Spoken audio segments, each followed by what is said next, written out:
পাশাপাশি আমরা ভুলতে পারি না যে আমাদের ছাত্র জনতা অটুট সাহসে শিশু হত্যাকারী ও পৈশাচিক ঘাতকদের মোকাবেলা করেছে। মানবতার বিরুদ্ধে এমন নিষ্ঠুরতাকে অবশ্যই বিচারের মুখোমুখি করতে হবে।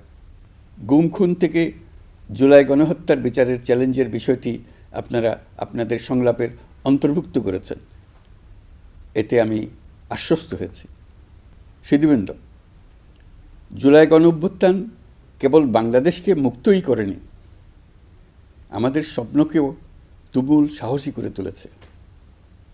বাকহীন বাংলাদেশ জোরালো কণ্ঠে আবার কথা বলার শক্তি ফিরে পেয়েছে। এই দৃঢ়কণ্ঠ আবার ঐক্য গঠনে সোচ্চার হয়েছে। ঐক্য আমাদের মূল শক্তি।